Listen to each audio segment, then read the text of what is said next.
लामेवणजनमवीरम् अनन्तवर्णानदंसण सावम् भोक्ष्यामि नियमसारम् केवली श्रुत केवली वणिदम्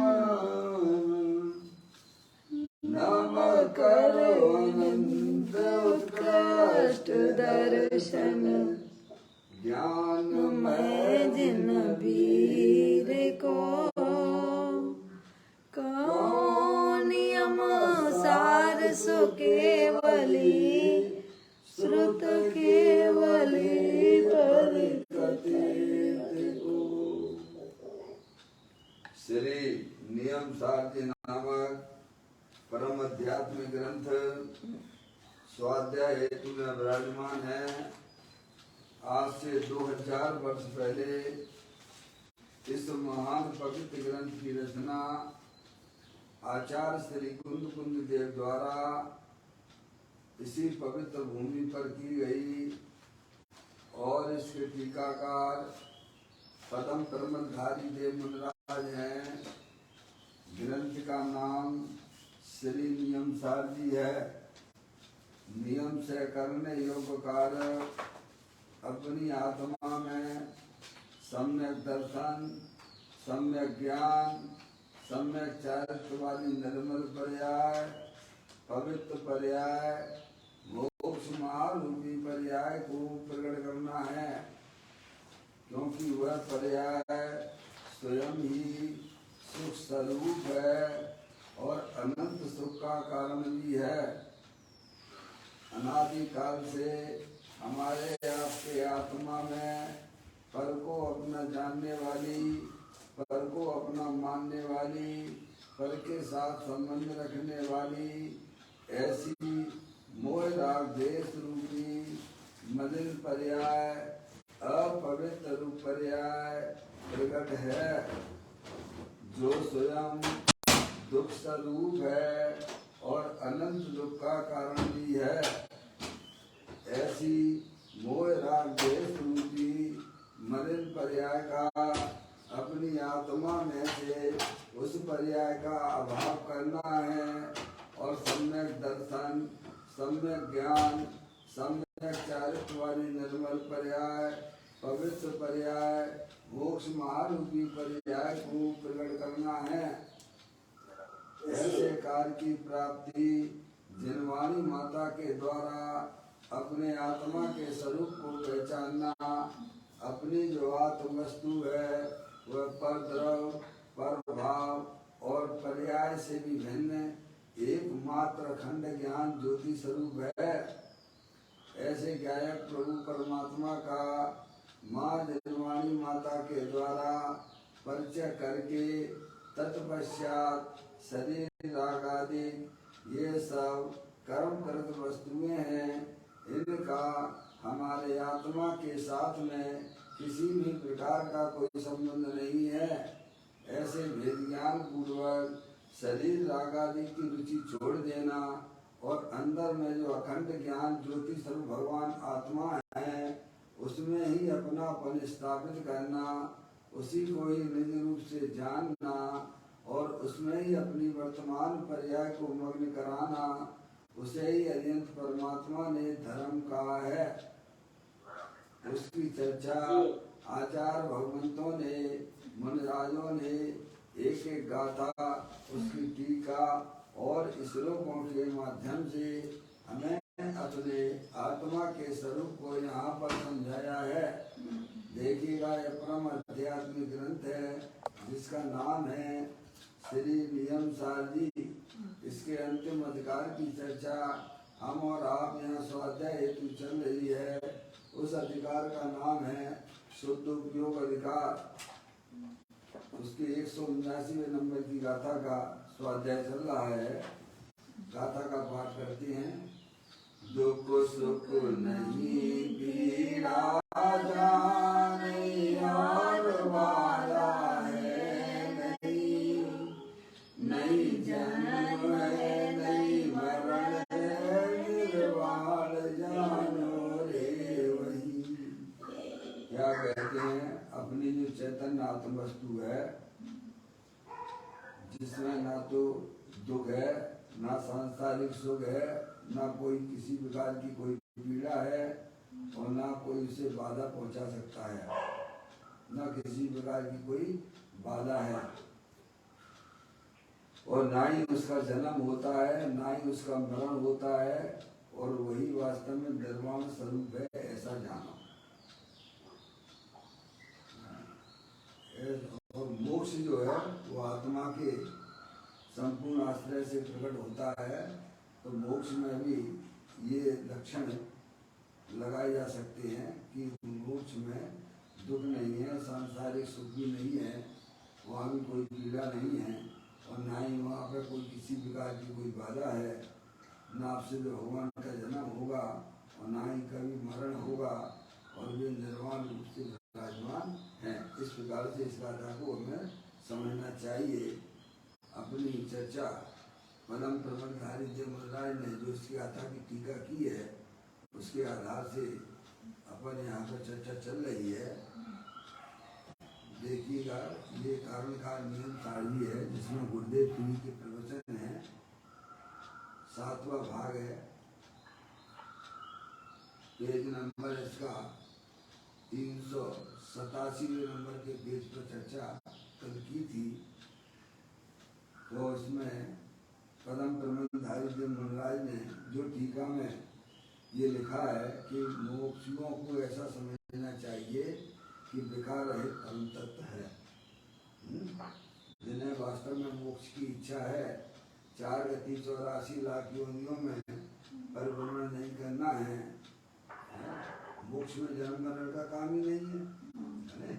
वहाँ तो वो जो है अनंत दर्शन, अनंत ज्ञान, अनंत सुख, अनंत लील जैसी भरपूर निर्मल पर्यायों की का संयोग रहता है भैया। इसीलिए मुमुक्षुओं को, जिन्हें वास्तव में मोक्ष की इच्छा है, उन्हें ऐसा समझना चाहिए। पदम प्रबंधधारी जयमराज कहते हैं कि अपना जो परम पारणामिक भाव परम तत्व है वह विकार रहित है। परम तत्व वास्तव में अपना चैतन्य भगवान आत्मा को ही लागू करता है। ऐसी चर्चा अपन पूर्व में पढ़ के आए थे। परम तत्व जो है मोक्ष को भी लागू नहीं पड़ता है। चंद्रक महाराज जी, मोक्ष को परम तत्व नहीं लागू पड़ता है, समझ में आया भैया? हाँ, पर्याय है और पर्याय परद्रव्य है कायदे से, समझ में आया भैया? पर्याय को भी, उस पर्याय को छाई भाव को भी परद्रव्य पर भाव कहा गया है, क्योंकि पर्याय के लक्ष्य से निर्मल पर्याय उत्पन्न नहीं होती है। द्रव्य स्वभाव के लक्ष्य से ही निर्मल पर्याय, अपने चेतन भगवान आत्मा के आश्रय से ही निर्मल पर्यायों की उत्पत्ति होती है। इसीलिए पर्याय भी, छायक भाव को भी वहाँ पर 50वें नंबर की गाथा में नियम सारणी में परद्रव्य और पर भाव के संबोधित किया है। परम तत्व तो अपना त्रिकालिक गुरु भगवान आत्मा ही है, जिसके आश्रय से मोक्ष जैसी निर्मल पर्याय प्रकट होती हैं। इसीलिए आत्म वस्तु ही परम तत्व है और वह परम तत्व आत्म वस्तु विकार रहित है। विकार रहित यानी मोह राग द्वेष के परिणामों से रहित है। समझ में आई भैया? विकार की उत्पत्ति में तो संसार की उत्पत्ति होती है, समझ में आया भैया? उससे तो आत्मा को संसार में परिभ्रमण करना पड़ता है। पर द्रव्य के लक्ष्य से आत्मा की पर्याय में विकार उत्पन्न होता है और उसका फल तो संसार है। आत्मा के लक्ष्य से निर्मल पर्याय प्रकट होती हैं, समझ, मोक्ष मार्ग प्रकट होता है और आत्मा मोक्ष मिलता है आत्मा को, उसका फल मोक्ष है। क्या मतलब? परद्रव्य के लक्ष्य से विकार उत्पन्न होता है और उसका फल संसार है। आत्मा के लक्ष्य से, आत्मा परम तत्व है, उसके लक्ष्य से सम्यक दर्शन ज्ञान चारित्र वाली निर्मल पर्याय मोक्ष मार्ग प्रकट होता है। यानी आत्मा के लक्ष्य से मोक्ष की प्राप्ति होती है और परद्रव्य के लक्ष्य से संसार की प्राप्ति होती है। कायदे से देखा जाए तो दो ही गतियां हैं, एक संसार गति और एक मोक्ष गति। महाराज जी समझ में आए? दो गतियों में समेट लीजिएगा। उन चार गति को संसार गति समझ लीजिए और मोक्ष गति जो है पंचम गति है वो मोक्ष है। दो गतियां हैं। मौसी मौसी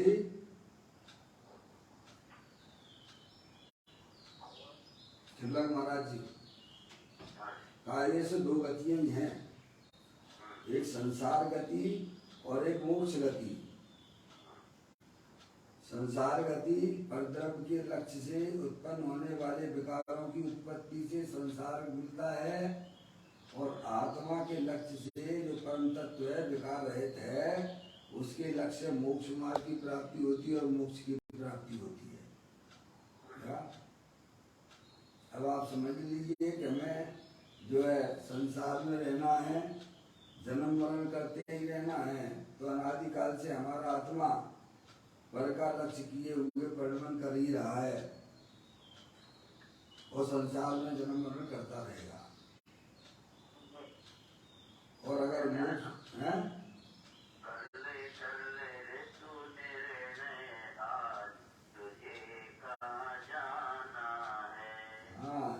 निर्णय कर लो भैया कि कहाँ जाना है। संसार में परिणमन करना है, जन्म मरण करना है।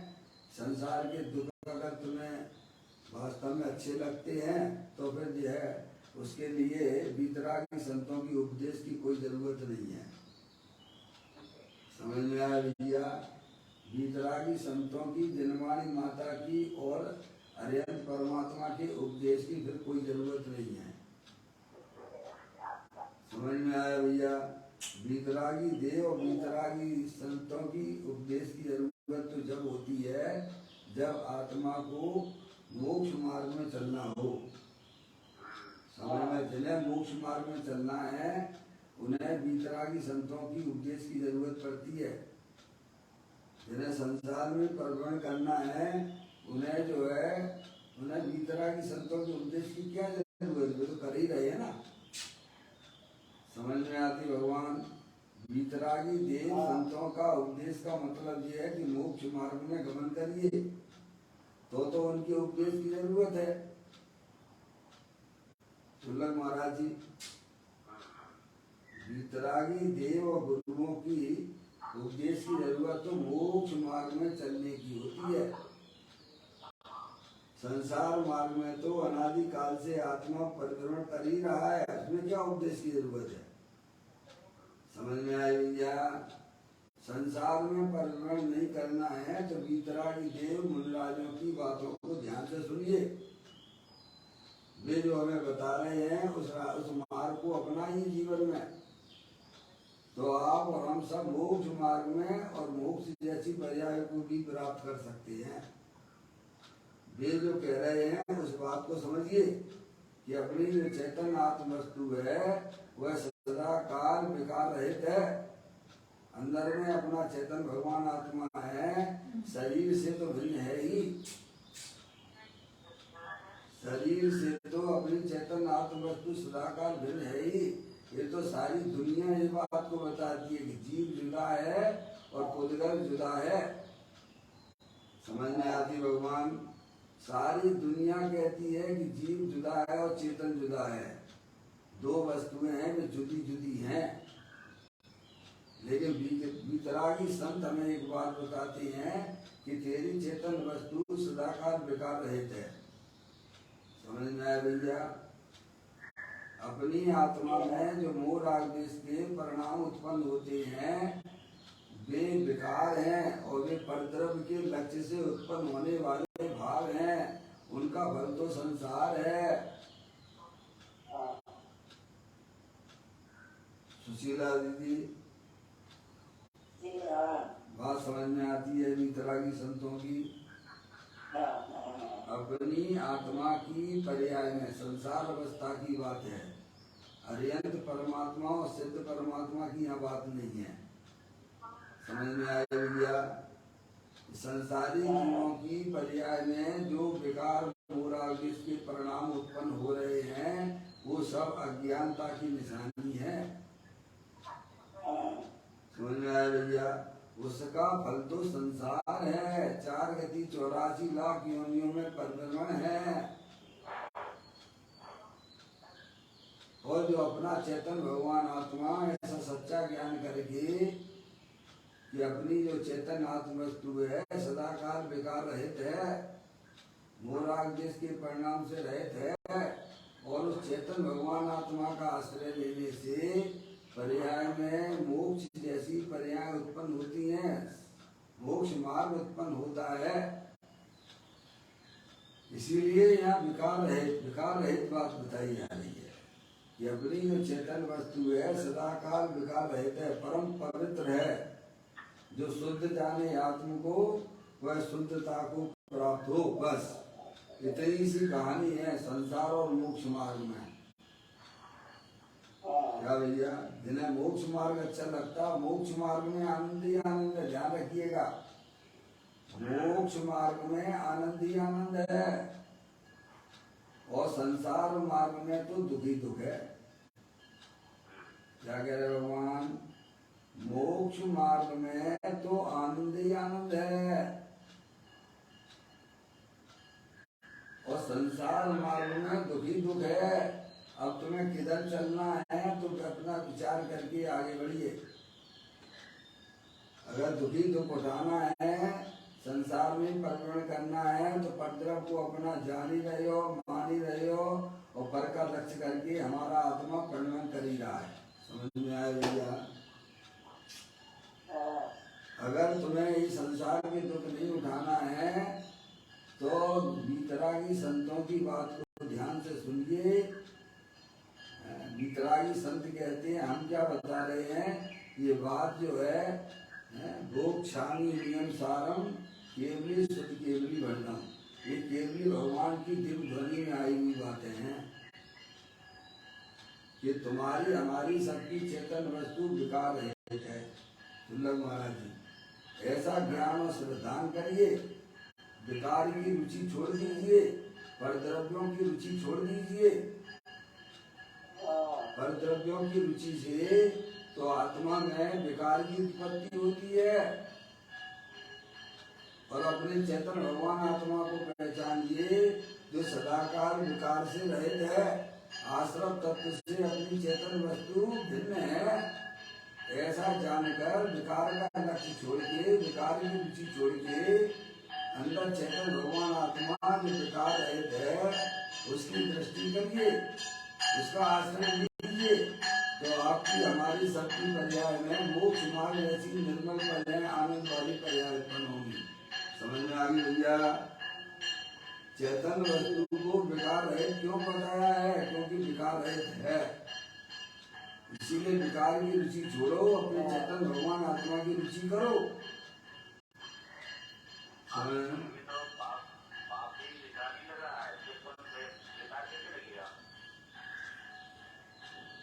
उन्हें विकार नहीं लग रहा है, वो तो ज्ञानियों को लगता है। अभी पाप बेकार नहीं लग रहा है, स्वभाव वास्तव में सही बात है, उसी में रस बच रहे हैं। समझ में आया? हाँ, वो तो है ही। क्या इसमें पंखा के नीचे बैठ के माला जपते हैं, ये क्या है बताइए आप? माला काहे के लिए जप रहे हैं बताइए आप? माला जपने का मतलब क्या? भगवान का नाम लेने का मतलब क्या है? तो स्वयं सोचिए भगवान। समझ में आए भैया? हमें इंद्रिय विजयी बनना है, हमें अपनी शक्तियों को प्रकट करना है, हमें विकार को भगाना है, हमें अपने अंदर जो शिथिलताएं चली आ रही हैं उन शिथिलताओं को दूर अपने चेतन भगवान आत्मा का ज्ञान करिए। अपना जो चेतन भगवान आत्मा अनंत शक्तियों के भंडार स्वरूप वस्तु है, उसको पहचान कर उसकी दृष्टि करोगे तभी आप इंद्रियों के विजय प्राप्त कर सकते हो। भगवान इंद्रियों पर विकार पर विजय प्राप्त करने के लिए सबसे पहले अपना ज्ञान करिए कि अपनी जो चेतन आत्म वस्तु है सदाकाल शरीर से तो रहित है ही, लेकिन विकार से भी रहित है। समझ में आई भैया? उसका ज्ञान श्रद्धान करिए। अगर मोक्ष की इच्छा है तो, मोक्षुओं को अगर मोक्ष की इच्छा है तो, ये शब्द पदम ब्रह्मधारी देव मनराज ने यहाँ इस टीका में लिखा है, वही मूल बात आपको बताई जा रही है।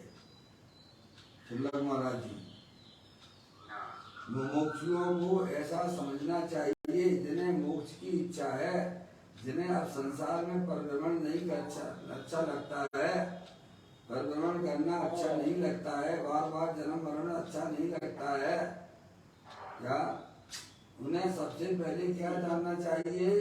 तो कहते हैं कि तेरी चेतन वस्तु सर्वोत्कृष्ट है, परम तत्व है, द्रव्य स्वभाव, वह विकार रहित है। शुल्लक महाराज जी, वो अनंत शक्ति है। हाँ, सबसे पहले अपनी आत्मा को जानिए, और आत्मा को पहचान कर परद्रव प्रभाव की रुचि छोड़ते हुए अंदर चेतन भगवान आत्मा की रुचि अंदर में परिणामों में जागृत करना, और फिर परद्रव प्रभाव का लक्ष्य छोड़ के अंदर द्रव स्वभाव जो विकार रहित है उसकी दृष्टि करिए। तो उससे क्या हो जाएगा?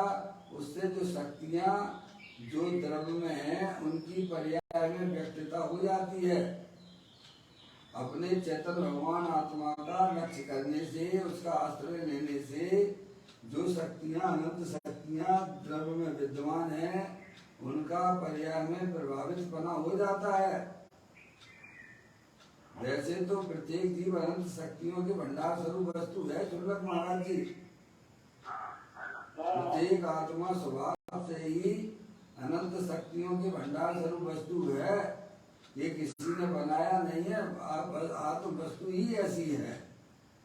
लेकिन एक इंद्री से लेके असंख्य पंचेंद्री तक उन शक्तियों को पर्याय में व्यक्त नहीं कर सकते हैं। केवल संगी पंचेंद्री जीव ही अगर विचार करके वस्तु स्वरूप का सच्चा ज्ञान करके उसका निर्णय करके क्या भगवान वह कैसे में उन शक्तियों को पर्याय में व्यक्त कर सकता है। कौन कर सकता है? संगी पंचेंद्री जीव कर सकता है।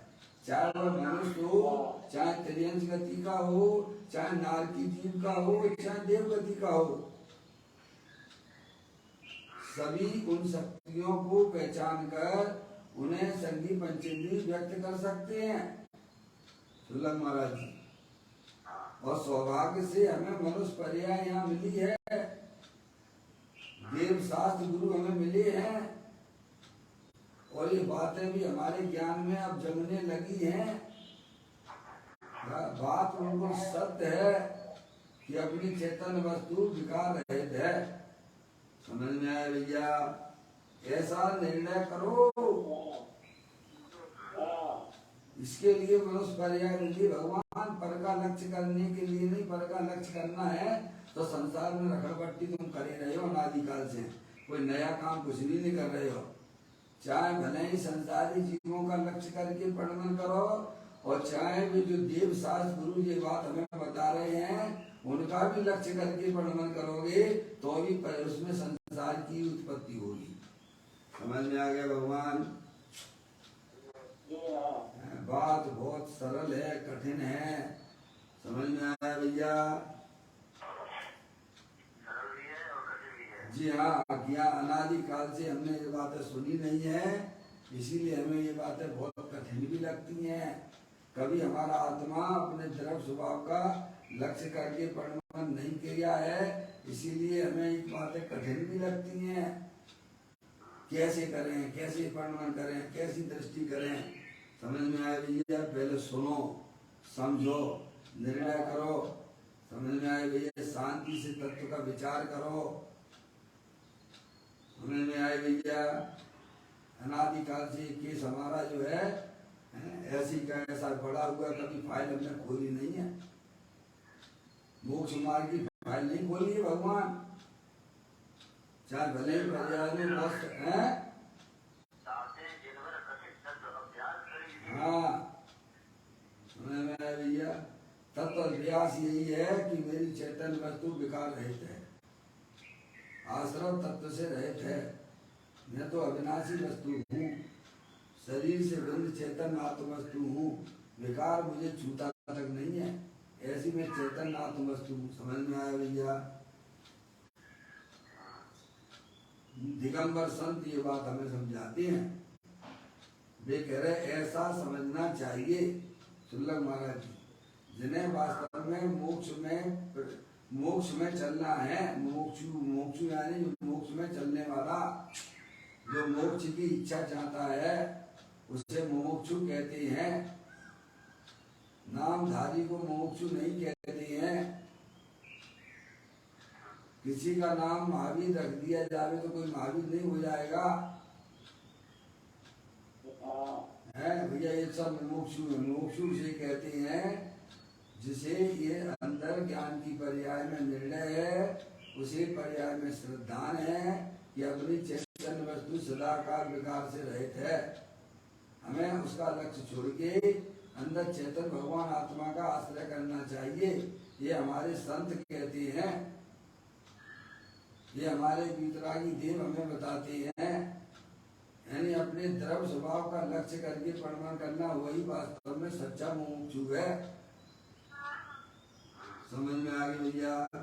केवल बातें करने से काम न चलेगा। मोक्ष में अगर चलना है तो अपने द्रव्य स्वभाव को पहचान कर उसका आश्रय लेके मोक्ष मार्ग में चला जाता है।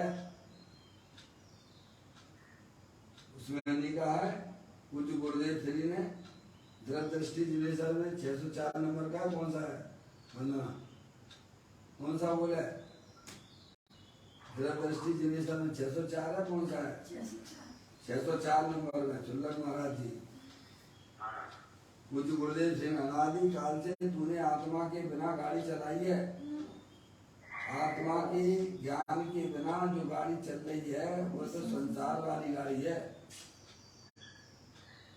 आत्मा के ज्ञान के बिना जो भी हमारा परिणमन हो रहा है पर्याय में, वह तो संसार का कारण है।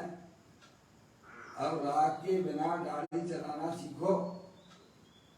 ये पूज्य गुरुदेव श्री ने द्रव्य दृष्टि दिनेश्वर पर्याय दृष्टि विनेश्वर में 604वें नंबर के बोल में कहा, मोक्ष मार्ग में चलना है तो राग से भिन्न होते हुए, या अपनी चेतन वस्तु राग से भिन्न है, विकार से भिन्न है, ऐसा ज्ञान श्रद्धान करके द्रव्य स्वभाव का आश्रय लो, अपने शुद्धात्मा का आश्रय लो, तो मोक्ष मार्ग में चलने लग जाओगे। क्या भगवान? तो आप मोक्षु कहलाओगे। नाम रखने से मोक्ष धूम हो जाता है, हैं? क्या सुल्लभ महाराज जी? है पर द्रव्य का लक्ष्य करके परिणमन करना संसार मार्ग है भगवान। जिसकी पर्याय में संसारी जीवों का लक्ष्य करके परिणमन कर रहा है वो तो संसारी है ही। यहाँ तो कहते देव शास्त्र गुरु का भी लक्ष्य करके परिणमन करोगे तो तुम्हारा उसका फल संसार ही है भगवान। मोक्ष मार्ग में गमन करना है तो अपने द्रव्य स्वभाव को पहचानिए। अपनी जो चेतन द्रव्य वस्तु है सदाकाल विकार से रहित है, ऐसा समझकर अपने चेतन भगवान आत्मा का आश्रय लीजिए तो आप और हम सब मोक्ष मार्गी मुमुक्षु कहलाएंगे सुल्लभ महाराज जी। तब मुमुक्षु नाम धरा, तब मुमुक्षु नाम कहलाएगा। नाम केवल मुमुक्षु कहलाने का मतलब ये नहीं है कि पंचेंद्रिय के विषयों में मस्ती मार रहे हो, हैं? उसमें आनंद की कल्पना किए बैठे हो और समझते हो कि मैं मोक्ष मुमुक्षु हूँ। ऐसा नहीं भगवान, ऐसा ना चलेगा सुल्लभ महाराज जी। ऐसा ना समझ लेना मोक्ष मार्ग में चल रहे हैं।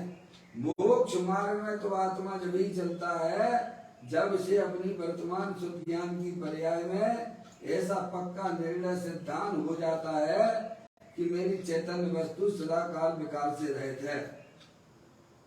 तो क्या होगा सुल्लभ महाराज जी? अब क्या करें, जिन्हें संसार में परिभ्रमण करना है तो करेंगे ही, बिना कौन बैठ सकता है। एक द्रव दूसरे द्रव का कुछ नहीं कर सकता है। ये अनादि अनंत सत्य है और पर द्रव को परिणमन कराने का भाव मिथ्या भाव है। पर द्रव को परिणमन कराने का भाव मिथ्या भाव है। कोई किसी को परिणमन करा नहीं सकता है। मैं परिणमन करा सकता हूँ, ऐसा जो अंदर में मानता है वो मिथ्यात का फल मिथ्यात है। समझ में आए भैया? वस्तु स्वरूप का सच्चा ज्ञान करिए, जिसकी जैसी गति होनी है वो सब फिक्स है। सुल्लभ महाराज जी, अपन अपना ज्ञान बचा लो वहां से।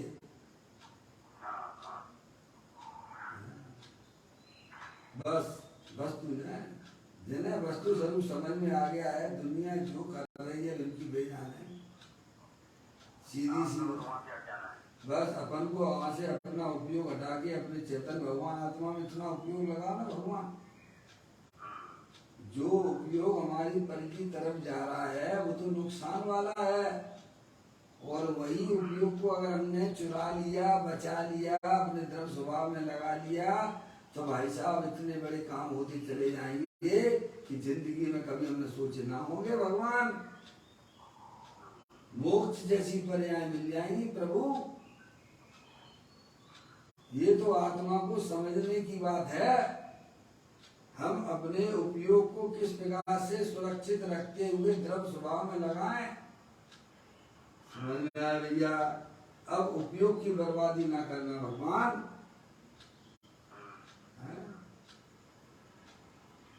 क्योंकि जीव नाना है, कर्म नाना है, लब्धि नाना है, ऐसा नहीं पढ़ा पढ़ने 56-57 नंबर का था में, इसी नियम सारजी में सुल्लभ महाराज जी पढ़ के आए ना अपन, इसी ग्रंथ में। जीव नाना है, कर्म नाना है, लब्धि नाना है। इसीलिए स्व समय और पर समय के साथ विवाद करना है। साधर्मियों के बीच भी अगर विवाद बनता है तो वहां से हट जाओ। पर दूसरों की बात तो क्या करना। ऐसा लिखा भगवान ज्ञानियों ने हमें बराबर जो है सावधान किया है। उन्होंने वो हमारे बड़े उपकारी हैं,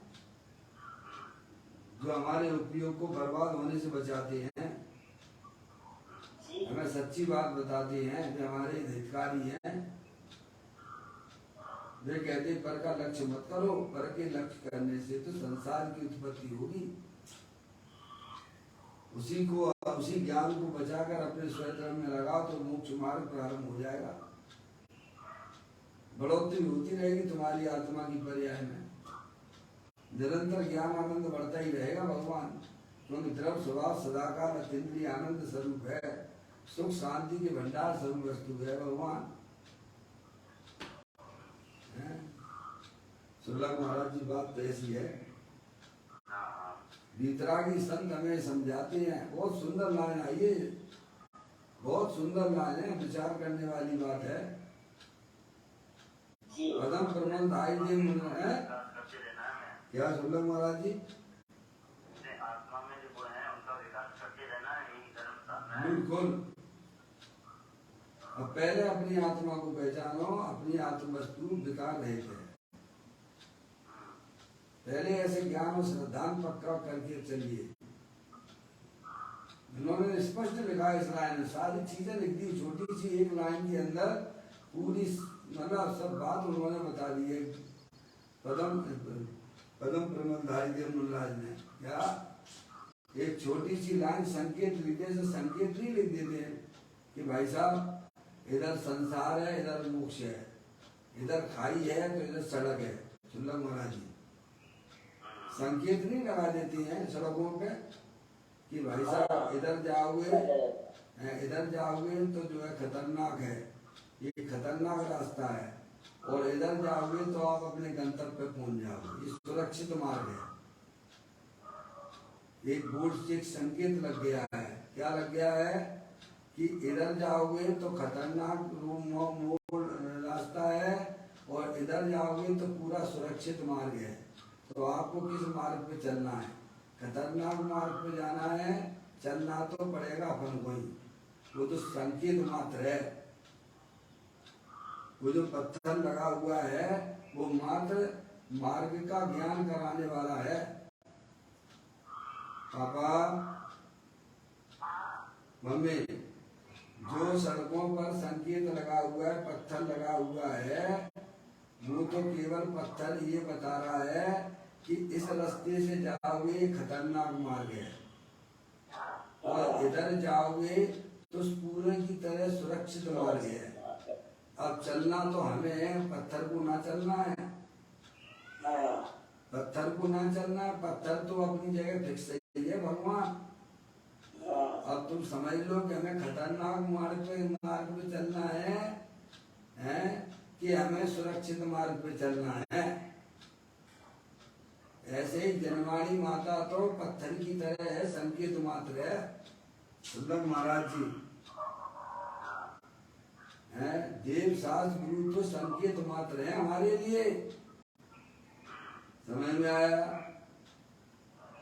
अगर तुम गलत मार्ग पे चलोगे तो तुम जो संसार में रगड़पट्टी करोगे, और अगर इधर चलोगे जो बता रहे हैं तो तुम सुरक्षित रहोगे, पूरी तरह से सुरक्षित रहोगे।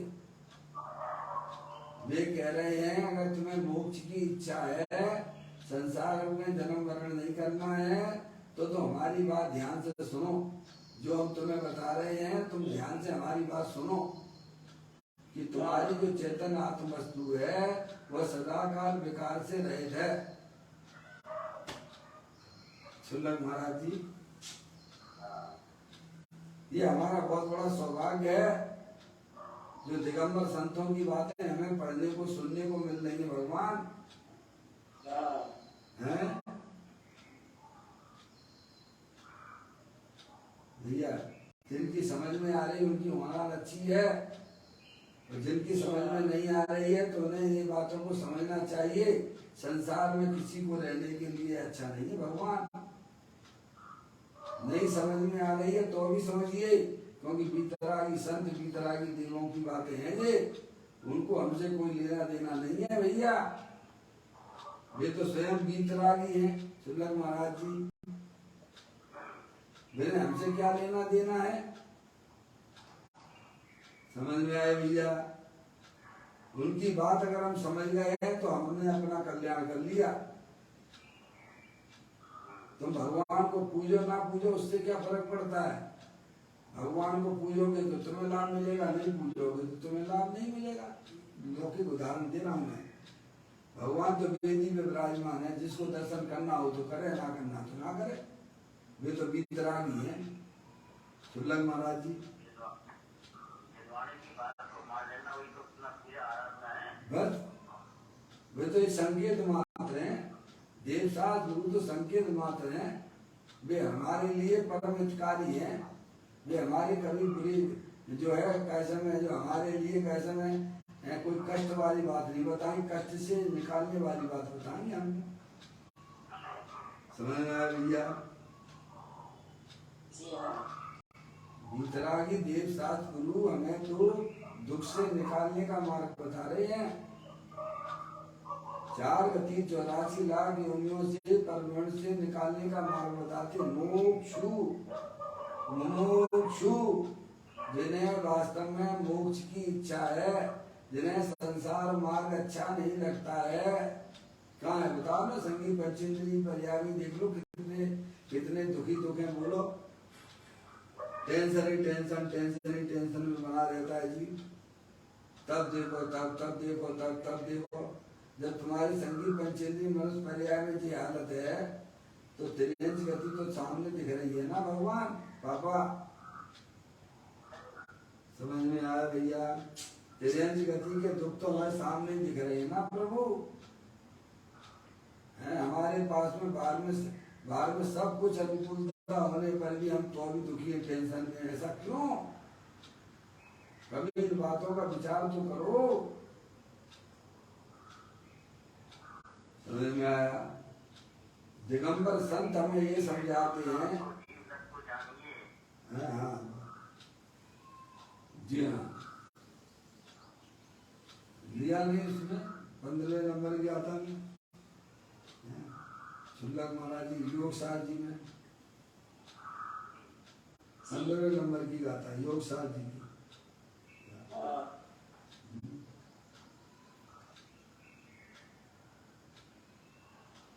क्या है 15वें नंबर की गाथा? बोलो बंदना।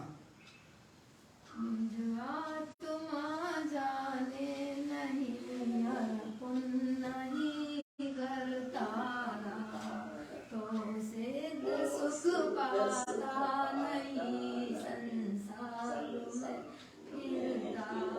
शुल्लक महाराज जी क्या है योग सार ग्रंथ की 15वें नंबर की गाथा? निज आत्मा जाने नहीं और पुण्य नहीं करता तो सिद्ध सुख पाता नहीं संसार में फिरता। वीतरागी देव वीतरागी संतों का उपदेश राग करने के लिए नहीं होता भगवान। वे तो हमें उस राग से छुड़ाकर वीतराग रूप बंधन कराने की बात करते हैं। शुल्लक महाराज जी उपदेश ऊंचा ऊपर चढ़ने के लिए नीचे गिरने के लिए नहीं है भगवान। पुण्य में ही लगे रहे, भगवान की देव साज गुरु की पूजा भक्ति में लगे रहे, अनुव्रत महाव्रत के ढेर लगा लिए, लेकिन अपनी आत्मा को तुमने ना जाना तो संसार में परवण करना पड़ेगा भगवान। ये तो तुम अनंत बार कर चुके हो। इसीलिए जो शुभ भावों में लगे हुए हैं उन्हें वीतरागी देवों की बातें, वीतरागी संतों की बातों को ध्यान से पढ़ना चाहिए। ये गाथे ही उन्होंने लिख दी है शुल्लक महाराज जी। किनके लिए लिखी है? जो पुण्य को धर्म माने बैठे हुए उनके लिए, जो पुण्य से अपना कल्याण माने बैठे हुए उनके लिए गाते लिखी है शुल्लक महाराज जी। निज आत्मा जाने नहीं और पुण्य ही करता तो सिद्ध सुख पाता नहीं संसार में फिरता। जो अशुभ में लगे हुए उनकी बात तो छोड़ दो भगवान। जो पुण्य को धर्म माने बैठे हुए हैं उनके लिए वीतरागी संत योगेंद्र महाराज आदि हमें समझाते हैं कि भाई साहब तुम इसमें ही लगे रहोगे, स्वभाव में ही लगे रहोगे तो तुम्हें सिद्ध भगवान का जो निराकुलता रूप सुख है वह तुम्हें प्राप्त नहीं हो सकता है। समझ में आया भैया? देख लीजिए क्या समय क्या चल रहा है मार्केट में। समझ में आया भैया? अशुभ तो छोड़ के आ गए तो ये चलो थोड़ा बहुत, अभी तो अधिकांश लोग जो है अशुभ भाव में लगे हुए हैं शुल्लक महाराज जी। समझ में आया भैया?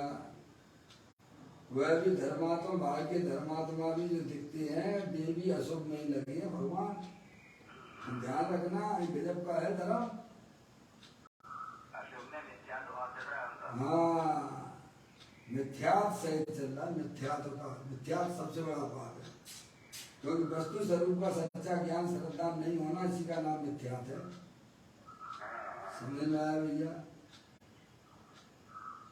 इसीलिए दिगंबर संतों ने हमें बहुत हमारे ऊपर करुणा करके बात कह रहे हैं कि चेतन आत्म वस्तु जो परम तत्व है, जो द्रव्य स्वभाव है, आत्मा का वास्तविक स्वरूप है, वह विकार रहित है, ऐसा समझना चाहिए। शुल्लक महाराज जी ये लिखी है मूल में लाइन, मोक्षुओं को ऐसा समझना चाहिए, विकार है परम तत्व। क्या है शुल्लक महाराज जी? यहाँ रुक जाना, बस थोड़ा यहाँ रुकना कि चेतन आत्म वस्तु विकार रहित है, ऐसा ज्ञान और श्रद्धा करो। समझना चाहिए लिखा ना उन्होंने, समझना चाहिए, यानी अपने ज्ञान में ऐसा निर्णय करो, ऐसी सच्ची समझ पैदा करो कि अपनी चेतन वस्तु सदाकाल विकार से रहित है। शुल्लक महाराज जी फिर ऐसा समझकर क्या करना, परम तत्व के संपूर्ण आश्रय से ही, सुल्लभ महाराज जी, ऐसी ज्ञान में सच्ची समझ पैदा करके फिर उस परम तत्व के आश्रय से ही, यानी जो अपना त्रिकाली ध्रुव भगवान आत्मा सदा काल विकार से रहित है, उसकी रुचि विकार की रुचि छोड़ के अंदर चेतन भगवान आत्मा की रुचि करते हुए उस चेतन भगवान आत्मा का आश्रय लेना चाहिए। ये सेकेंडरी वाली बात है। पहले ज्ञान सच्चा करो, ज्ञान श्रद्धांत पक्का करके फिर क्या अपने द्रव्य स्वभाव का आश्रय लो। तो कल ये बात आई थी कि जगन आश्रय करने से सम्यक दर्शन होता है। किसका आश्रय लेने की बात की जा रही है? अपने द्रव्य स्वभाव के आश्रय की बात की जा रही है। पर द्रव्य के आश्रय से तो विकार की उत्पत्ति होती है, उसकी बात नहीं की जा रही है। सुल्लभ महाराज जी, अपने द्रव्य स्वभाव का जगन आश्रय लेने पर सम्यक दर्शन सम्यक ज्ञान होता है और उसका विशेष आश्रय लेने से सम्यक चारित्र होता है और पूर्ण आश्रय लेने से पर्याय में मोक्ष मुक्त दशा प्राप्त होती है। समझ में आया? तो मोक्ष जैसी पर्यायों की उत्पत्ति का आश्रय कौन है? अपना त्रिकालिक ध्रुव भगवान आत्मा। सम्यक दर्शन मोक्ष मार्ग की उत्पत्ति का कारण कौन है? अपना भगवान आत्मा। सुल्लभ महाराज जी, भैया समझ में आ गई कि नहीं आ गई? इसीलिए आत्मा को जानना चाहिए, इसीलिए अपने आत्मा को जानने की बात की जा रही है। जे स्वरूप समझे बिना पावे दुख अनंत, समझाऊं ते पद नमू श्री सदगुरु भगवंत। समझ में आ गई भैया? अपना आत्मा का आश्रय, पहले अपने आत्मा का ज्ञान करो, अपने आत्मा का श्रद्धान करो। समझ में आया कि अंदर में जो चेतन आत्म वस्तु है वो मेरा वास्तविक स्वरूप है और वह चेतन वस्तु सदा काल शरीर से तो भिन्न है ही, तो विकार के परिणामों से भी भिन्न है। जो भिन्न को भिन्न रूप से जानना है, हम क्या कर रहे हैं? भिन्न तो है, हम उसे अभिन्न माने बैठे हुए हैं। ये हमारी अज्ञानता है। हमें भिन्न करना नहीं है, भिन्नता का सच्चा ज्ञान करिए और उसकी रुचि छोड़ दीजिए, तो भिन्न तुमने समझा क्या? नहीं, भिन्न भिन्न बोलते रहे, मुंह से भिन्न भिन्न मानते रहे और परिणामों से अभिन्न रूप अनुभव कर रहे हो। क्या भगवान? तो फल का मिलेगा? बोलने का मिलेगा कि परिणमन करने का मिलेगा? मम्मी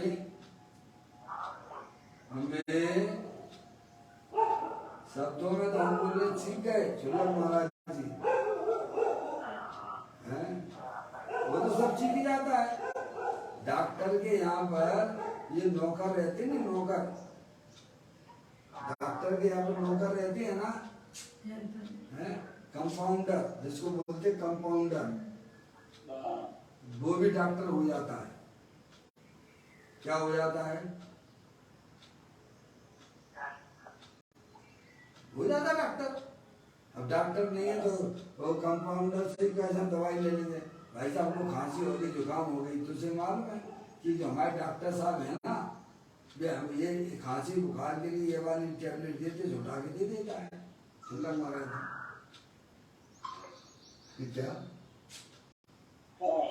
समझ में आ रही है? ऐसे ही जनवाणी माता को सुनते सुनते इसका ज्ञान भी ऐसे ही हो जाता है। सुल्लभ महाराज जी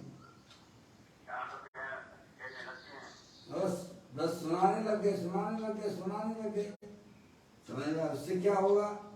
भगवान कह रहे हैं कि अपने द्रव्य स्वभाव को पहचान कर उसका निर्णय करके अपने द्रव्य स्वभाव का अवलंबन लो।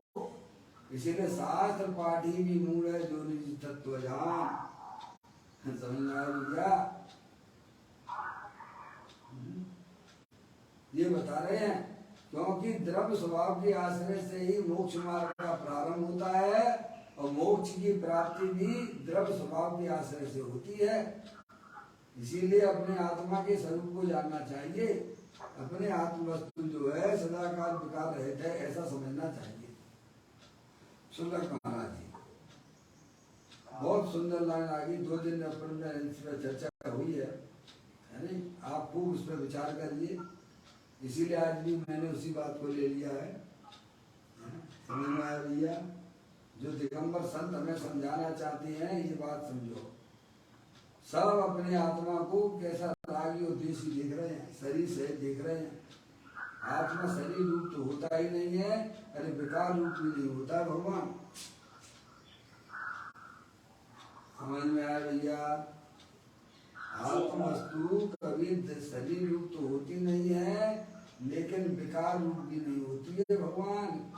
शरीर और विकार से अपनी चैतन्य वस्तु भिन्न है। उसे भिन्नता का ज्ञान श्रद्धान करके उस द्रव्य स्वभाव का आश्रय लेना, उसका सेवन करना। ज्ञान काय के लिए कर रहे हो भगवान?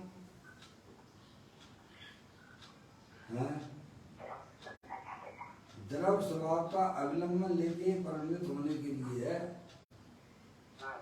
समझ में आया भैया?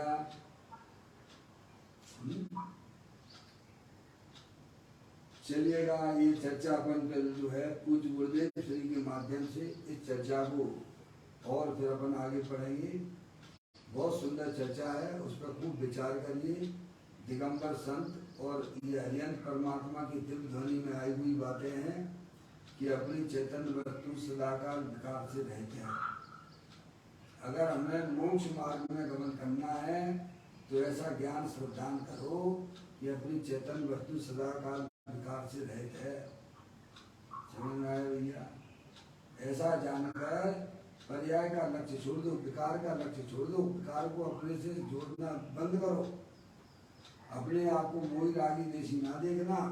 मैं तो बीतराग आनंद स्वरूपी भगवान आत्मा हूँ। समझ में आया भैया?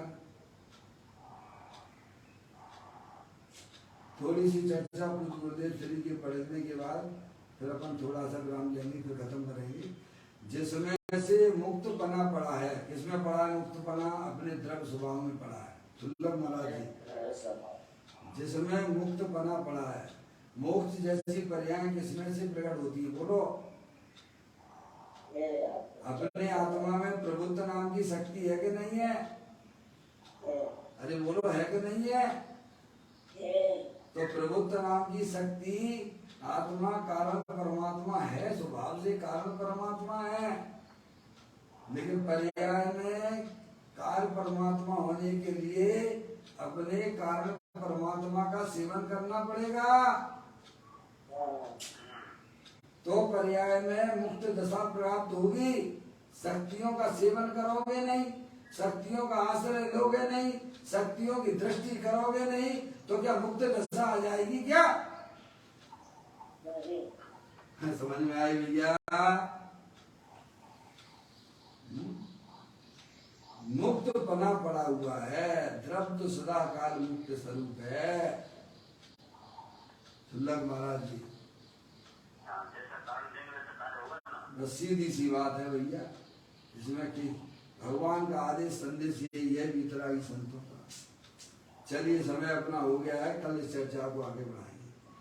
निज निधि निज में बताई, यह अनंत अनंत उपकार है, उसके लिए जिन वाणी माँ को वंदना सतबार है, वंदना सतबार है।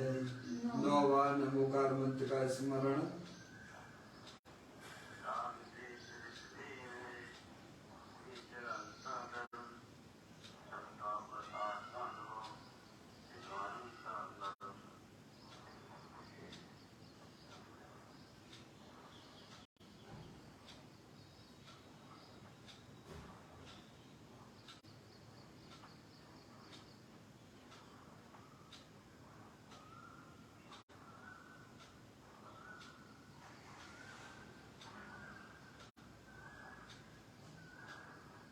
बोलो द्वादशांग जनवाणी माता की जय, महान जैन धर्म की जय।